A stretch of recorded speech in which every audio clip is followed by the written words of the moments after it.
Alright, hello everyone, welcome back to the Butcher Circus, and I'm gonna start off by saying that there is no justice because I start off the match and the video with a crit purge, kind of just making my Shieldbreaker have a terrible start to her day. But today I'm playing a team that is very much underrated. This team, I think, went almost undefeated in the previous tournament, played mostly by Silac, our favorite French competitor, and he probably wouldn't have gone for that because I was kind of acting a little bit under stress there. This purge definitely knocked my world. Having my Shieldbreaker immediately go to the back, really not what was in my plans for today, but thankfully we do get a dodge. That was less than a 50-50 hit chance, by the way. I have 65 dodge. Yeah, I don't know what to tell you. I really don't know what to tell you. The Jester doesn't have a battle palette, so there's that. That's also quite an interesting thing, to say the very least. That means that I'm still gonna go ahead and drop a pull here, because I feel like it would be very helpful to prevent harvest and to prevent all those harmful abilities, or potentially even a solo to try and get that finale crit. But, well, I failed a 90% pull onto a Jester with my puncture, so what can you do about it, right? What can you do about it? You can complain, Shepherd Doggy. That's quite literally the one thing I can do. Well, I'm gonna go ahead and start dropping Zealous's here because I'm playing this team slightly different from how Silac would. I'm bringing the Writ of Execution on this Crusader, so I'm gonna have overall a little bit more damage, and the Crusader is gonna be hopefully able to do that sort of stuff. And instead of just having like two very powerful stunners, I have one very good stunner and one decent stunner, which I feel like should technically be enough. I'm gonna go ahead and drop the Vendetta here because my duelist advanced hit chance wasn't particularly good. There is a bit of a situation, which is the fact that now Hugh can come in for free and kind of hit my characters pretty hard, but I'm hoping that doesn't happen. Goes for the solo now, which is definitely interesting. It means that I probably just want to drop preemptive sway here, right? There's a few things that I can do. I could put my Crusader in position 3, that's also an idea, but no, let's just go ahead and drop this sway here. I think that's okay. Prevent the finale from being dropped on my Shieldbreaker, probably try and stun the Jester, quite likely even with the extra 15 dodge, and also drop a duelist advance with Highman. The only issue I have here is, of course, the Hugh is gonna, if it hits, it's gonna get rid of, again, 65 dodge. It's gonna get rid of one of the blocks, and then the Plague Doctor's Plague Grenade's probably gonna do the rest, which is unfortunate, but what can I do about it, right? Well, I can go ahead and drop a duelist advance now. Let's see, how much damage we do? 7 to 14, not shabby, not too shabby. 10 to 20, a little bit better, but the hit chance isn't worth it, so I'm just gonna go ahead and drop this. Sadly, the battle debuffs are kind of hindering my damage potential here, or else the chance would pretty much be a Tesla already, but what can I do about it? I mean, my opponent's actually gonna go for the guard here, and she is gonna go ahead and break it, because I want to hit that Jester, I don't want the finale to happen here. So if you had only one stunner, having the Writ of Execution here would be really bad, because now I'd have to go for 50-50 to break the stun. But since you have two, you can sort of get away with this. That's probably gonna apply the Blight this time. Yeah, there she goes. Shieldbreaker is already dropping down to 0, so I really need to go for this stun. And even with the extra 8 accuracy from the Writ of Execution, it sadly wasn't enough, so now my Shieldbreaker is probably just dead, right? No? No? What's my opponent doing? They have something else up their sleeve, do they? Now they go for a Hugh here. Are they trying to do enough damage to just finale my Crusader? I don't see that happening. I feel like you had lost your chance to win the match here, but never mind. The Jester just dodges a 73 again, and now he's gonna get rid of my Shieldbreaker. Yeah, there she goes. It's just two 73s being completely dodged. Well, that makes my life really difficult, because now I can't even hit the Jester. He's way too far in the back. Yeah, maybe I should have gone for I don't know, maybe I should have gone for a stun on him with a Vessel, maybe I should have gone for a Serpent Sway. I genuinely can't tell, but what I can tell is that I'm in a very rough spot. I'm gonna have to hope that Sacred Blade kind of saves my ass here. Or else the RNG might just be a little bit too much for me to still win a match down the amount of numbers that we are. Well, we do pretty much a min roll here on the Leper. I guess that's better than 0. I'm not gonna complain that much about it, and he does have the Solemnity, so I think going for a stun here is pretty much mandatory, so let's go ahead and do that. The enemy man-at-arms could indeed guard, like, that is definitely still a possibility, but I'm hoping that the Crusader can sort of deal with that by maybe just dropping a Zealous and then another Zealous start of next round. Potentially, maybe something of the likes. The Plague Doctor goes for action now, so if she goes for the Emboldening Vapors on the Dying Leper, that's hilarious. The fact that you have the audacity to go for something like that, as I'm about to potentially knock him out, you give him a damage buff, you need to cure him. I mean, he's like, no, don't embolden me, heal me, you idiot Plague Doctor. Why aren't you like in Darkest Dungeon 2 where you can heal a character for like 25% of their max HP, right? Speaking of, is there really gonna be a Blight Flagellant in Darkest Dungeon 2? That's so odd, it's genuinely so odd. I looked at like a few screenshots or whatever, and oh, that's a very nice Zealous. I looked at a few of them, and most of them looked like clickbait, or you know, something that was like edited and that it's actually not real. That's what I thought at the start, but then there's like a Blight Flagellant, and he looks kind of like a zombie, which I mean, I don't really enjoy that the art style that they gave him. What have they done to my poor boy is what I thought of right at the start. Well, here is the play of the century. So Silek has changed out the Divine Grace for the Judgment for specifically this reason, to bring a character down to 0 and heal yourself. Sadly, it doesn't work as intended. The Jester still isn't at 0 HP, but it could have worked, and it's definitely very, very valuable if you can bring a character out from 0 and hit another character down to 0 at the exact same time. And even though it doesn't work, my opponent still goes for the for the heal here, so it pretty much did work, because I'm probably still gonna drop the Jester down to 0 after whatever happens now. Well, do I want to drop a PBS here to get rid of the corpse? I think yes, actually. I think yes. Or do I want to drop the Zealous first? No, let's go for the PBS. I want to get rid of this corpse here, because I need to hit this... I need to hit this Jester, and to hit him with my finishing abilities, he needs to be in position 2 or position 1, and my finishing abilities is pretty much just the Highman. On this team you have the Highman with the Wicked Slice, and the PBS, and the finisher, and you just try and get kills with him. He's not a very reliable finisher, I will say, but usually what you try to do with this team is just bully a character down to 0. They pretty much can't guard. Did I really just miss an 88? Jesus. Yeah, they pretty much can't guard, because normally I'd have a shield breaker and, you know, a vessel to break the stuns, but... Oh, it did actually work, because I get a hit for 10 on the riposte with Parrying Dagger. With Vendetta, my riposte hits for 10. Yeah, that's just lovely, isn't it? I'm gonna go ahead and click myself here down to 0, and I'm gonna go for the exact same trick. I'm gonna go for the Judgment now, and voila, I heal myself for 5, and the Jester is down to 0.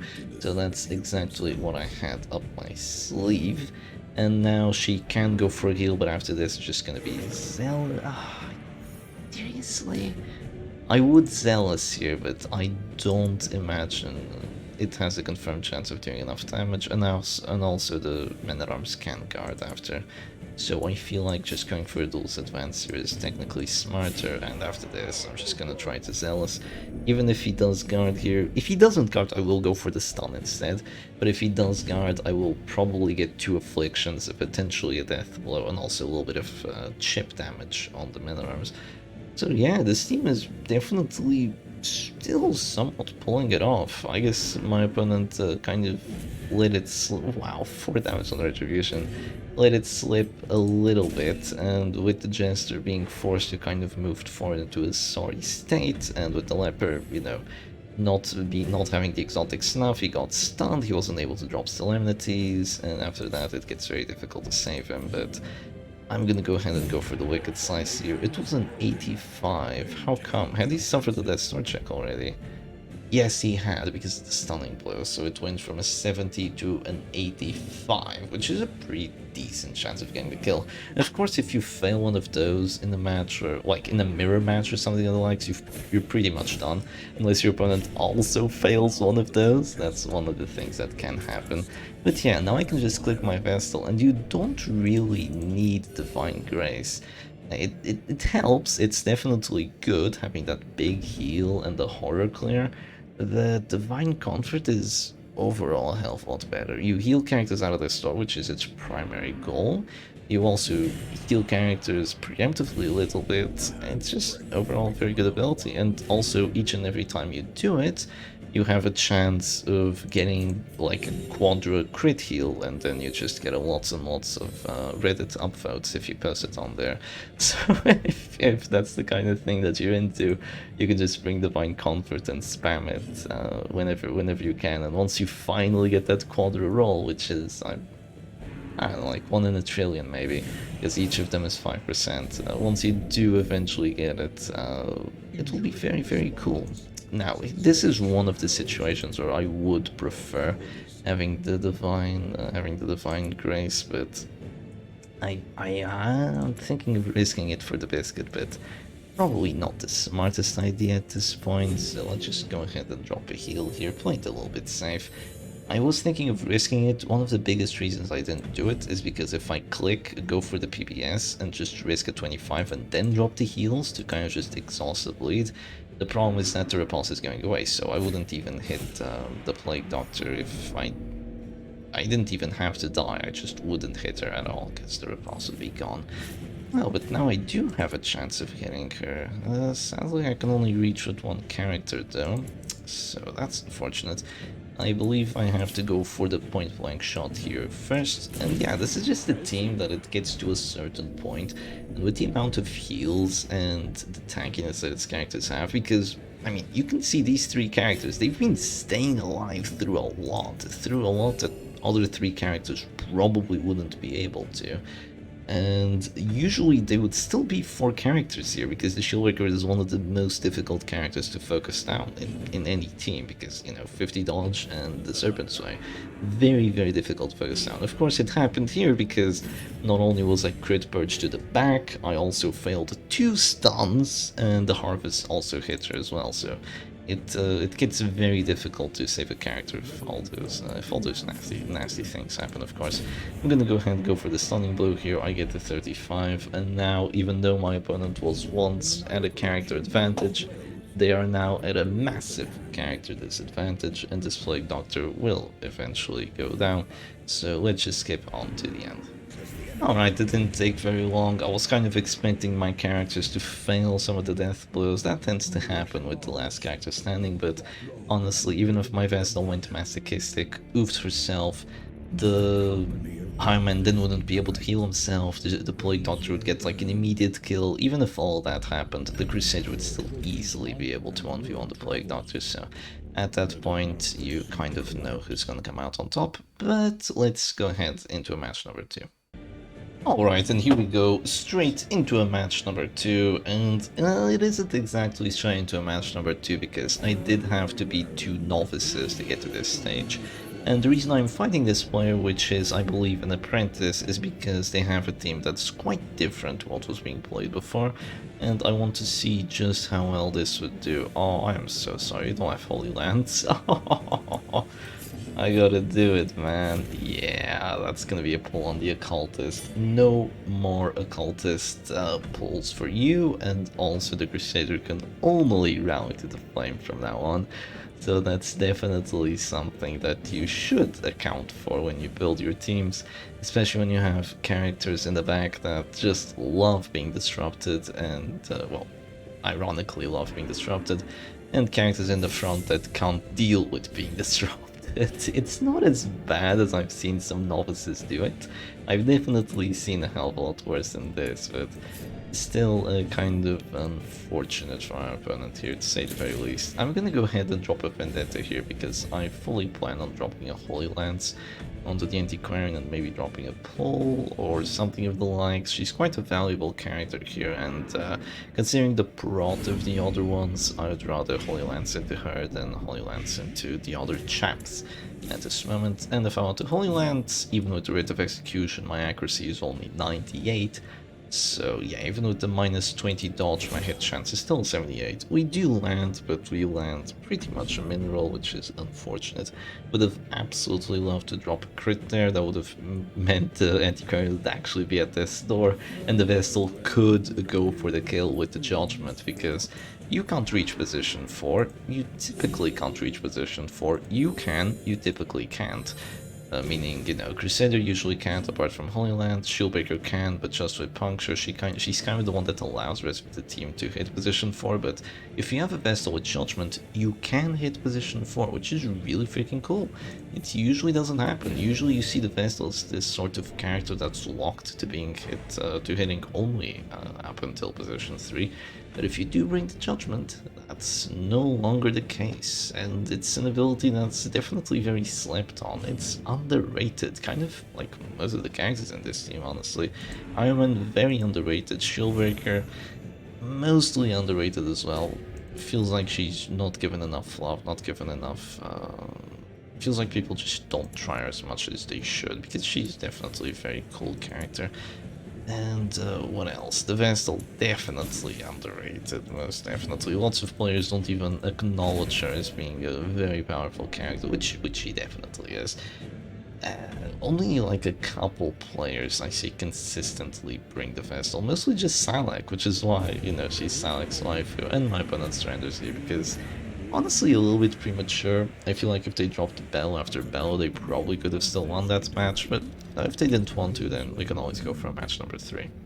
Alright, and here we go straight into a match number 3 after having to dispose of a couple novices outside of the recording, and it looks like I'm playing against Nutshelu, which is a Darkest 2 opponent, so they're fighting for the Darkest 1 rank, and they're playing a Tortoise team, except it's a very aggressive Tortoise team.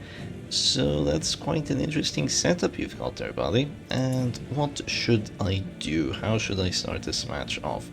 Well, first things first, disruption, right? Disrupt the Occultist is an idea, disrupting the Man-at-Arms is another, and I feel like disrupting the Occultist here is overall a little bit more necessary. I'm gonna try killing this Occultist, that's what I'm gonna try to do. Try killing the Occultist, ignore the Flagellant, blight the Crusader, and then just win the match. And hope that this team can sort of pull it off after that. We really need to get rid of a character here, sooner rather than later, but of course it comes to strike. The ugly crit Holy Lance, as you do. Not really too much I can do about it, apart from accept it. And just gonna go ahead and drop a Vendetta here. We do get the debuff though, so that's very, very appreciated. I was kind of expecting to fail it at that point. Please don't. Okay, thankfully not a crit. I was expecting a crit for 9 there, but it looks like the Butcher's Circus isn't quite that sadistic. Well, it is, but it isn't being quite that sadistic right now. Now, I have a couple of options here. Option number 1, stun the Occultist and go down to 0 HP. Option number 2, stun the Flagellant, fail. Option number 3, stun the Flagellant, success. Stun the Crusader, potentially success. And, well, I say success, but it's a 95% chance, so could have failed, but yeah. I'm definitely gonna try to not focus the Flagellant down though, like not even give him any sort of collateral damage, because I want to make sure these redeems never happen. That's what I want to do. I just want to kill these two characters, make the redeems never happen, and just win the match. After that, that's what I'm trying to do here. At the start of next round, I will go for yet another puncture, and I will make this Occultist have a terrible time here. That's what I want to do. But my opponent goes for the Bolster, which I feel like is a misplay. If I were them, I would have just moved forward twice. I feel like that would have been their best move. Because now, I guess that works too. If you count on the RNG saving your ass again, I suppose that that is a valid play. And right now, I just... Yeah, that's rough. That's rough is all I can say. I guess I have to go ahead and drop a ball here on the occultist regardless. And just pray for the best. If you want to drop Holy Lands here, you will disrupt your Flagellant to position 3, so I'm happy with that. And I can just drop a heal and be perfectly okay there, so that's good for me. And hopefully I can still abuse this Occultist well enough to get a kill here sometime soon. Yes, they can't be guarded debuff, so he can't really do too much about it. Now, who do I want to heal with? So here's the thing. Confirmed hit chance, 88. But this is damage. I need the damage, right? Do I though? Do I though? Yeah, I kinda do. I mean, I could just drop a Wicked Slice and still have enough damage. But I'm still gonna go ahead and drop the Divine Comfort here. I feel like it's just smarter. Oh, that's one crit heal. Okay, only 3 more, and we can get the Reddit post up and running. Is the Occultist gonna move back? Yes, he is. I can't stun him anymore, sadly, but I can hit him by the start of next round after I drop the Duelist Advance here, which I definitely will. 8 to 16, and I roll for 13. Good, good. He can't heal, and I still have a healer up, and I also have Holy Lance. He can't guard. Holy Lance is a 35 of getting the kill. Even if it doesn't get the kill, I will go for the death blow, either with the Duelist Advance by the start of next round, or with a Puncture, depending if the Man-at-Arms moves forward or not, which he should. He should definitely move forward here. But even if you move forward, I will go for the pull on this Occultist, and things won't be too good for you. Goes for the Punish here into the Repulse, definitely the best play that my opponent could have gone for, and right now gives me a little bit of a choice here. Do I want to go for the Holy Lance, or do I want to go for the heal? I'll go for smart, but Holy Lance is smartest. I go for the 35. Sadly, I don't take it, but it is a Death Star check. What can I do about it? A Death Star check, just one, and right now you definitely have to move forward here. If you don't move forward here, it's... wow, that's a huge misplay. That is a ginormous misplay right now, because it, as long as this puncture pulls, my life will be just absolutely wonderful here, because now the Flagellant can't do anything, the Crusader can't hit position 3 obviously, the Occultist can go for the kill, but it's a 25 and he gets repulsed at the same goddamn time, which is a terrible move, but it works. It freaking works for my opponent. They go for the 25 death blow and they get it. Just the absolute sheer ridiculousness of that. I take one risk that I have to take if I want to win this match, and this just happens. It's just unbelievable. It really is. Well, I have to stun the Crusader here, just in case I don't get the kill just yet. Because if I don't get the kill, then he'd be able to go for a heal, and then things would be very rough for me. So I'm just gonna do this, and I kind of just keep going. Though I will say, if you lose a character with this team, which you shouldn't, but if you do lose a character with this team, things will get kind of rough for you, because the team is very dynamic, and it loves having a character advantage with its double healers, with the pulls, with the repulse, and all that stuff. And yeah, if you lose a part of the team, you kind of lose the team, but you know, let's hope that's not the case for today. I'm gonna go ahead for the stunning blow here. I finally get the death blow, and the Occultist is gone, but you know, so is my Harman. Yeah, what can I do about it? He really just literally went vulnerability hacks into a 25% Death Star check while at the store against the finisher Harman. Yeah, he went for the kill against the finisher Harman. It's just completely unreasonable. Yeah, going for a self-heal there would have been the better play. It's just unfair, because my opponent is misplaying by having this Man-at-Arms consistently stay in position 4. It's definitely a bad move, but it doesn't matter because they're still winning. It's just nasty. Well, I'm gonna go ahead and drop a stun here on the Flagellant because he's too strong. I kind of have to stun him a little bit here, and hope that I can still win this match. My chances of victory are getting a kill on either of these characters. To get a kill on the Flagellant, I have to get lucky with the action orders, and with a death blow to get a kill on the Crusader, I just have to blight him out.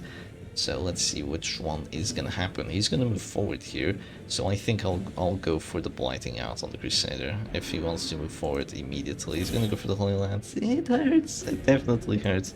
but it could have hurt more, so I'm not gonna complain too much about it. 82% hit chance, by the way. Yeah, the accuracy values on this team are definitely a downside. Just 15 dodge is enough to make those numbers shaky, but what can you do about it, right? Here is a bellow coming down, so my damage is gonna go down even further, but considering that I'm going for the blights and for the stuns, it hopefully doesn't matter too much. But yeah, hitting for 3 is kind of a joke right there.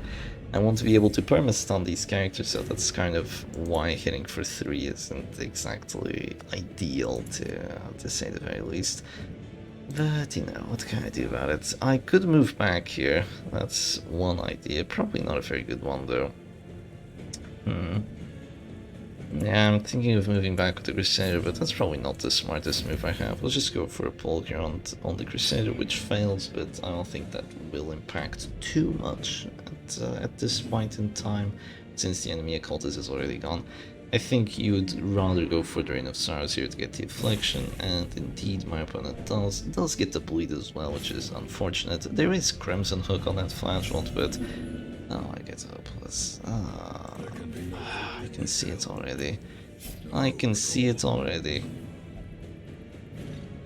Yeah, there it is. The move forward. The hopeless is the move Affliction. Honestly, it could have been worse. It could have been a pass.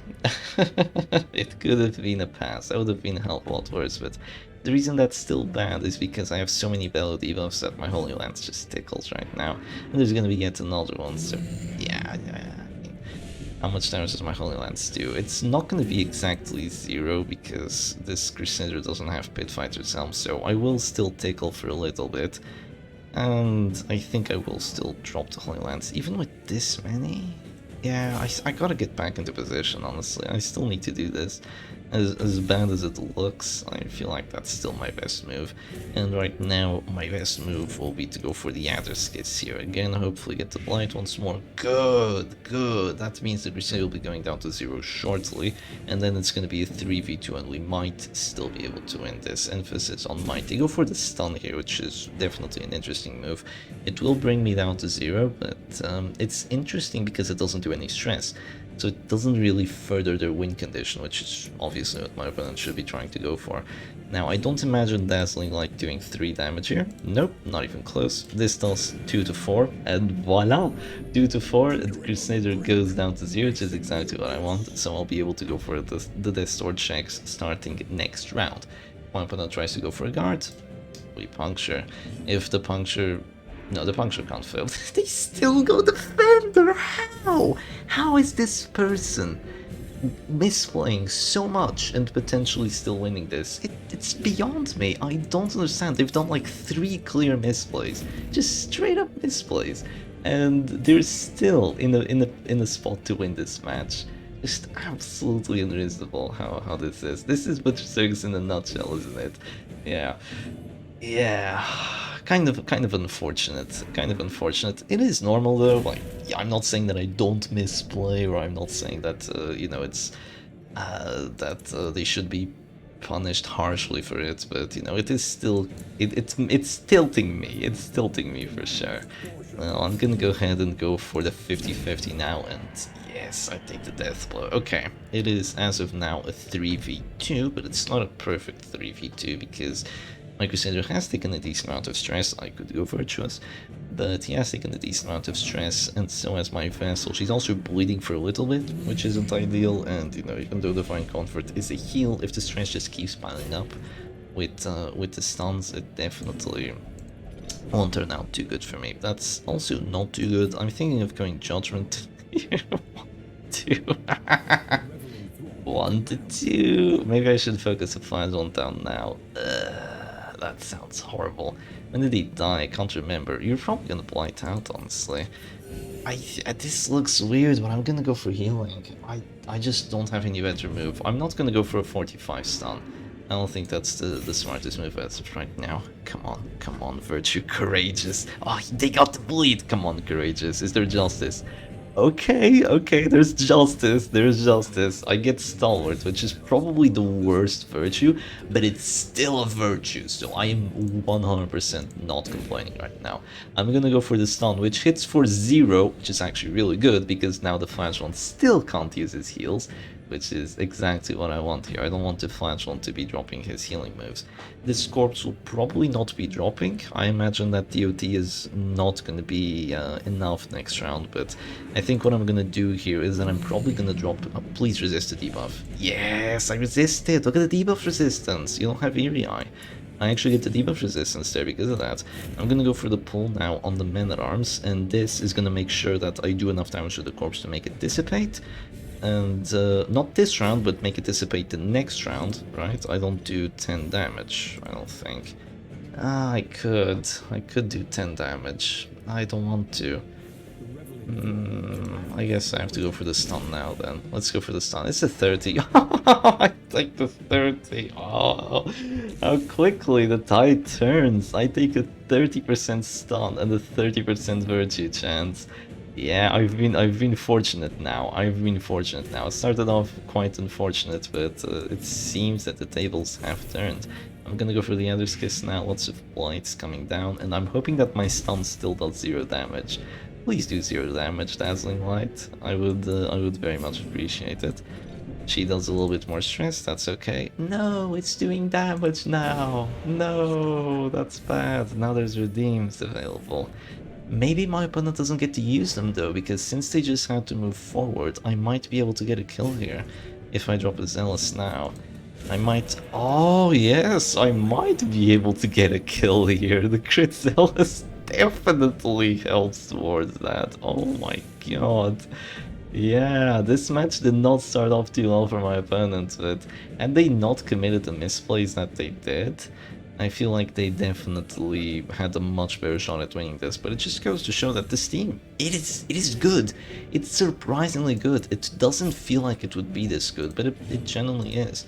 It works. It just works. But, you know, I'm not out of the woods yet. I could fail all 3 death blows here against the Flagellant. That is most definitely a possibility.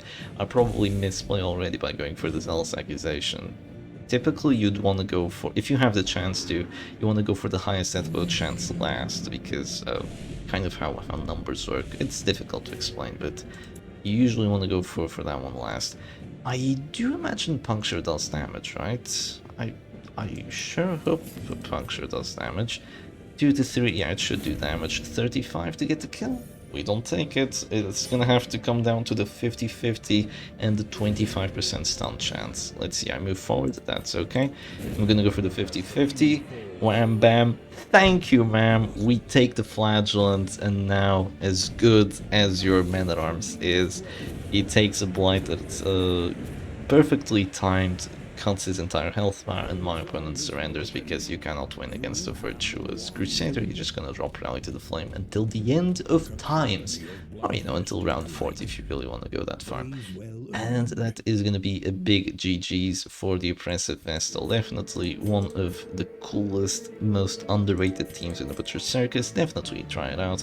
Give it whatever little changes in trinkets that you want. Pretty much lots of different things work. This is just my preferred setup. I very much like these abilities and trinkets. I feel like they work just fine. Anyway, hope you all enjoyed today's video, and I'll see you again another time. Cheers!